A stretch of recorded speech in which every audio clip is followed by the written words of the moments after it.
Hello children, welcome to your English class. Today we will appreciate a poem, No Men Are Foreign,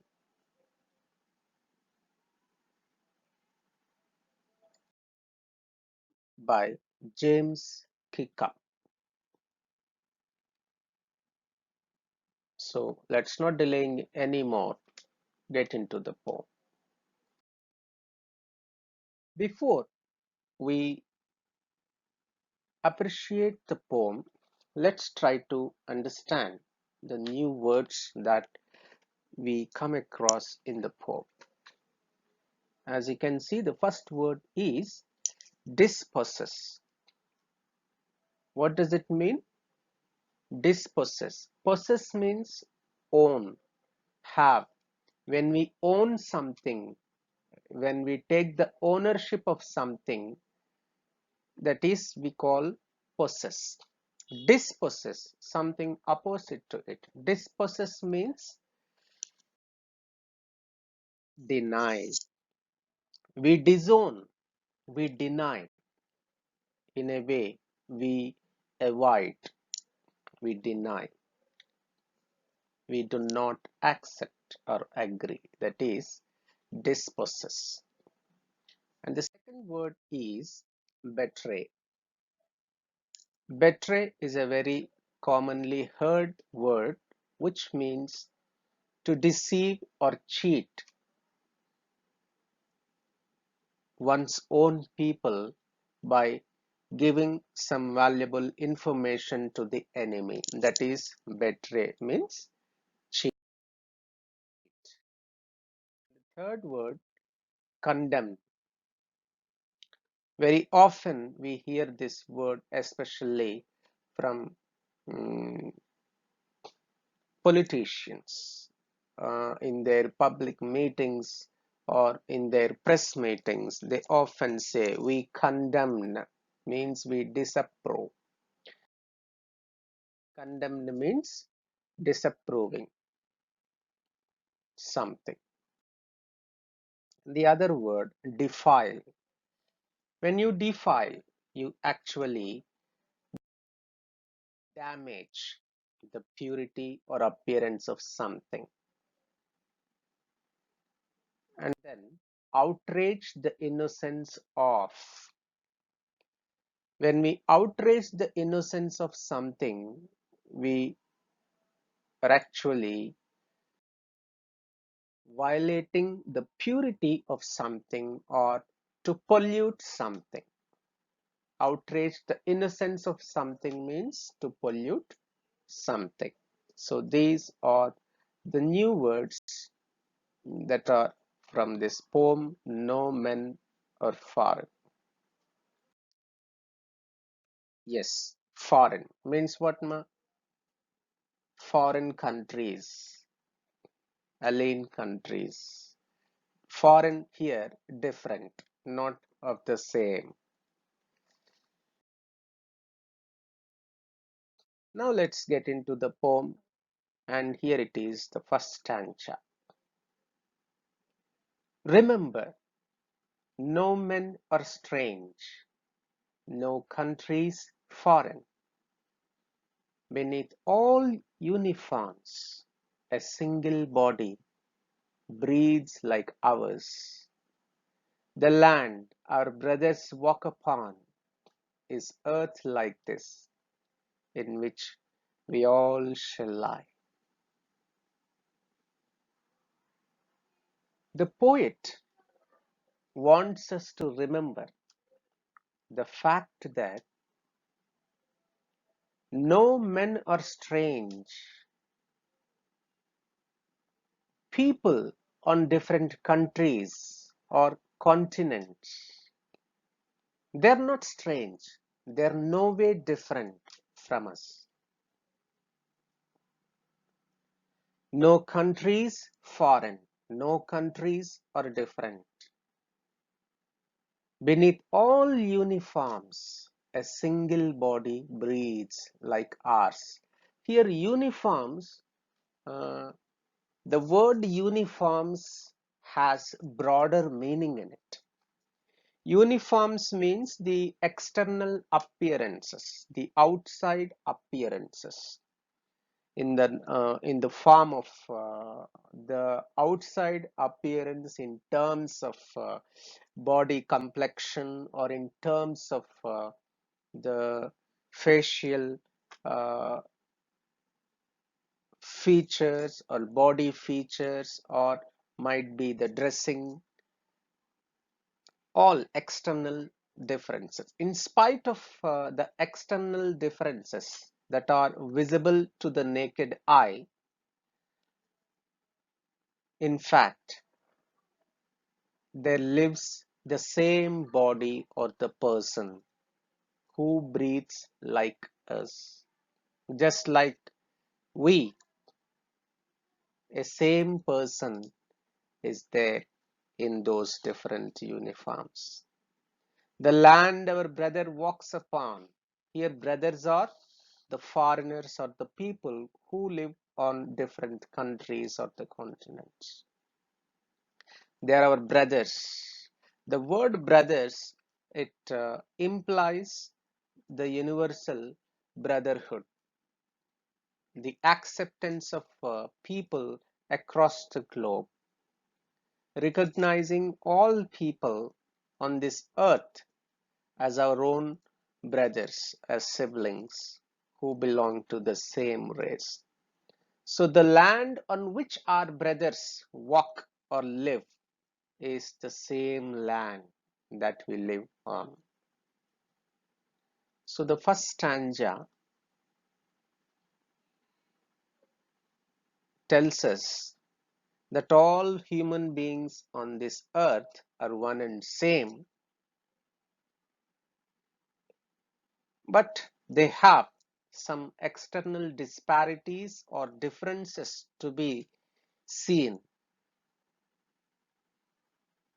And the poet makes his point by saying that in spite of all those external differences, everyone on this earth breathes the same air and lives on the same earth that we live.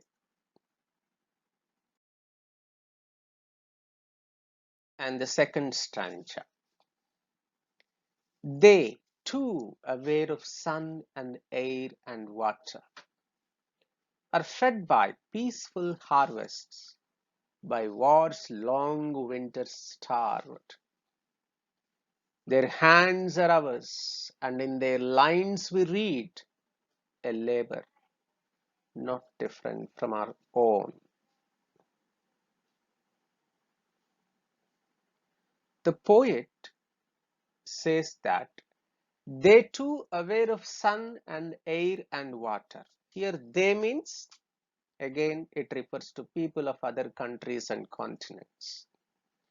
They, just like us, they too aware of sun and air and water.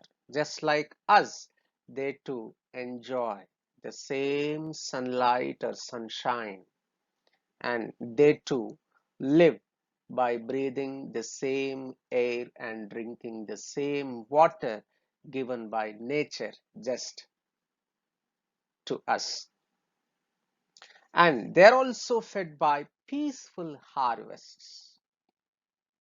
Means they too eat the same food that they get from the crops just like we do. And in times of wars and difficult situations, they too starve like us. Their hands are ours. Their hands are no way different from ours. And in their lines we read a labor not different from our own. So the languages may sound different, but the feelings they express is all the same again. The meaning is all the same again. The emotions are the same again. So the second stanza reiterates the fact that people of other countries and continents They are also just like we, the people, and they too enjoy the same sunshine or sunlight, air, and water, and they are also fed by the food that is obtained from crops.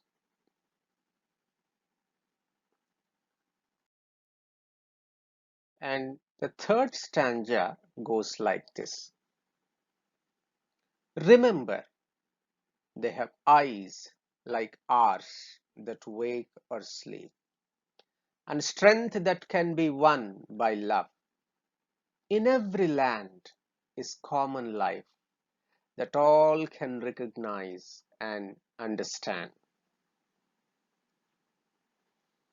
The poet reminds us that people on alien lands or on foreign countries, they too have eyes like ours that wake or sleep. Just like us, they too have eyes that open when they wake up or close when they sleep. And they too have the strength that can be won by love. Just like we human beings are subdued to love and emotions, the people on foreign lands are also of the same kind, because even in spite of their strength or powers, they are also subject to uh, submission to love. They're also uh, subdued by love. They too have the same emotions like us. And the life on the whole is all the same that can be recognized and understood by one and all across the globe.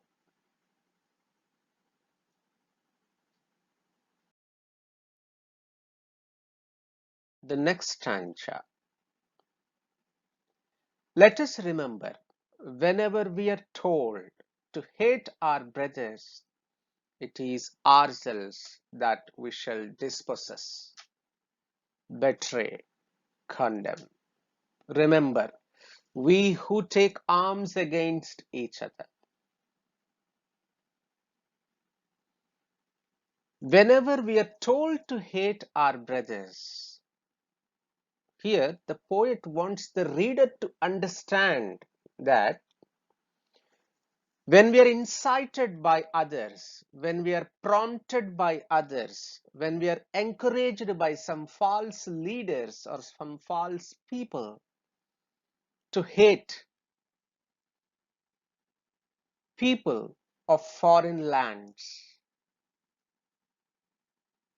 in fact, when we hate them, or when we dispossess, or when we uh, avoid them, or when we cheat them, or when we condemn, or when we disapprove them, that is nothing but avoiding ourselves, cheating ourselves, disapproving ourselves, and hating ourselves. We are actually waging a war. We are actually uh, waging a war against our own race. When we get ready to wage a war against the people of some other country, it means we are fighting against our own uh, human race. They're also humans like us. They're also uh, like our siblings who have the same blood, who have the same emotions. So the poet wants to tell us that when we hate others, or when we avoid others, or when we cheat others, when we disapprove others, it's all nothing but hating ourselves, avoiding ourselves, betraying ourselves, cheating ourselves. Because no man on this earth is different from us. We are all one and the same. In the last stanza of the poem, it is the human earth that we defile. Our hells of fire and dust outrage the innocence. A fate that is everywhere our own. Remember, no men are foreign and no countries strange. It is the human earth that we defile. When you venture to destroy or to damage any part of the earth in the name of some kind of differences, and when you wage war against the people of any land, the destruction that we cause in the name of war or hatred ails, suffers our own innocent brothers of our own race. When you wage a war against some other country, it's not just the soldiers or it's not just the leaders who fight with us, but it's also the common people of the country who are quite innocent, like us. They suffer a lot.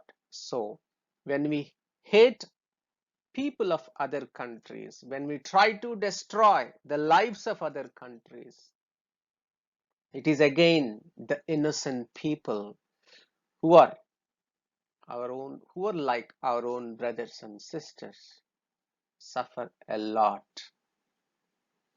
So ultimately, the overall meaning of the poem is that we human beings are born of different cultures and born on different lands. In spite of all these different cultures, colors, languages, traditions, we all exhibit some common features, and we all the same by the race, we all same by our blood, we all same by our love and emotions. What pains you also pains the stranger or a foreigner. What makes you happy can also make a foreigner happy, because we are all one and the same. The poet James Kirkup here uh, advocates for universal acceptance or the universal brotherhood among people on this planet, making it a peaceful heaven for everyone to live happily and in harmony. And these are a few questions that you are supposed to write the answers in your own understanding, in your own words. I hope you understood the poem. Thank you.